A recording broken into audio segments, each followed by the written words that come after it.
Ngayon naman, nandito tayo sa ating Clara Ole Ora Mix Mo.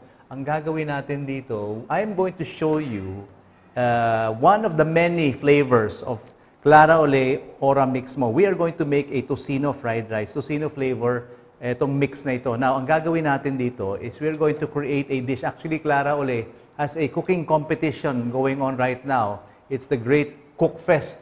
Sinangag Cook Fest. Sa buong Pilipinas yan. So, pinakamasarap na sinangag ang pipiliin natin. Now, we're going to go around the country just to taste sino pa pinakamasarap. We'll get ideas, then we'll write up a cookbook. Anyway, this one is called Tocino Fried Rice. This one is brought to you by Clara Ole Tocino Flavor. What you want to do is get your cell phones ready and take a picture. Ito yung mga ingredients natin. Meron tayong cooking oil, meron tayong giniling na baboy, ground pork. Lalagyan natin ng tocino flavor yan na Ora Mix Mo para gumawa tayo ng giniling na tocino. Onion leeks, rice, tinapa, flake tinapa.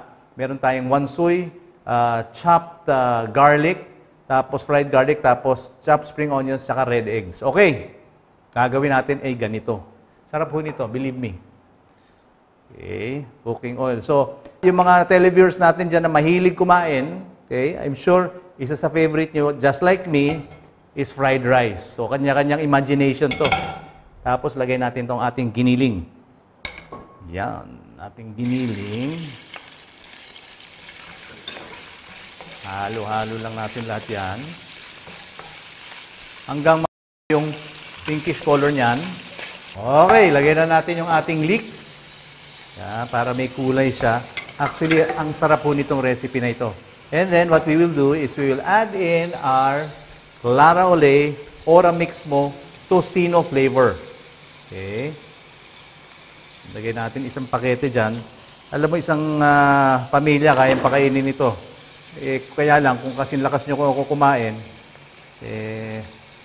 baka bitin ito. Ito mga 4-5 cups of rice kasi pwede gawin ito, no? So, nilagay natin yung ating tocino flavor dito sa ating giniling. So, para na tayong may tocino, may ulam na tayo. Lagay natin tong ating tinapa. Lagay natin ating chopped wansoy. Halo-halo lang natin ng ganyan yan. And what we will do here is we will add in our rice. Ang pinakamagandang gamitin na rice, by the way, pagka nagsasangag kayo, is buhaghag. Okay? So, ang gagawin natin dito is we will just mix all of this together well. Importante rito, maka-achieve kayo ng isang kulay. Okay? So, halo-halo lang ho lahat ito. Hanggang durugin nyo yung, yung mga buo-buong part ng rice, no? Or pwede naman, yung mga leftover rice, iwan nyo sa refrigerator para malamig ng konti. Pagka lumamig ng konti, mas madaling haluin yan, ano? Now, haluin natin ng ganyan.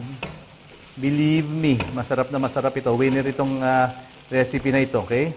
So, halu-haluin lang natin to. Balikan natin to pagka nahalo ko na mabuti, ha? Okay, so nahalo na natin mabuti. And how do you know nahalo na natin mabuti? Iisa na ang kulay niyan, ano? So, ang gagawin natin ngayon, patayin natin yung ating apoy. Ilagay natin ito sa serving dish na ganito.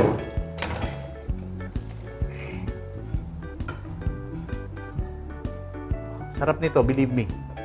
Ha? Yung biglang nabubuhay ang ang lasa ng fried rice. Dahil kumpleto na yung timpla. Kung mapapansin nyo, wala na tayo nilagay na asin or pepper because perfect na yung tocino flavor ng Clara Ole. So what you want to do here is we will top this with fried chopped garlic. Okay. Lagay-lagay lang natin yan.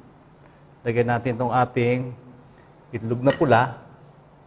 Kakaiba siya. Okay. Alam mo, bahala na kayo mag-design. Use your imagination, ano? Tapos, we top it with chopped spring onions. Yan. Look at that. Okay, so there you have it.